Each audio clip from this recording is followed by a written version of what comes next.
Hello, I'm Shachar, and welcome to Jewish Venice Live. We have hundreds of thousands of tourists that come visit Jewish Venice each and every year, and each day I field all kinds of different questions. And a common question is Chabad Ashkenazic, Sephardic? And I'm asked to explain a little bit about the nusach of Chabad Siddur. As it's known, Chabad and many of the Hasidic groups really find its roots in Eastern Europe. So that's an Ashkenazic aspect. But historically speaking, Sephardic Jews were always more mystical. And many Sephardic traditions have always placed greater emphasis on Kabbalistic traditions. Now it's known that Chabad Hasidus places a lot of emphasis on Kabbalah. And the Baal Shem Tov incorporated a lot of Sephardic traditions into the practices that were mostly Ashkenaz.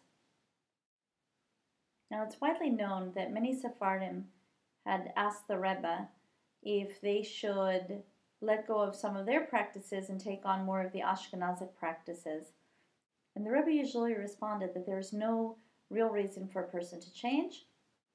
And in fact, he encouraged them to stick with their traditions of their ancestors. Now a little bit about the Chabad Siddur. It's a text that was formulated by the Alter Rebbe, which is known as the Nusach Ha'ari. And the Sefer HaMinhagim explains that the Alter Rebbe sifted and refined the wording of the prayers in the Siddur according to the proper kavanos, the Kabbalistic meditations that were prescribed by the Arizal.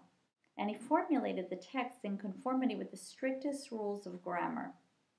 And there's a Hasidic oral tradition going back to the Tzemach Tzedek that testifies that when the Alter Rebbe compiled his Siddur, he looked over 60 other Siddurim and sifted and refined the various versions to arrive at the version which appears in his Siddur. And the Alter Rebbe included in the Siddur only the texts that accord with the traditions recorded in the writings of the Arizal that are consistent with the halachic decisions that the Poskim derived from the Gemara. And he took meticulous care that the word should incorporate the appropriate Kabbalistic secrets and kavanas, but he didn't explain them in order that access to them should not be overly free.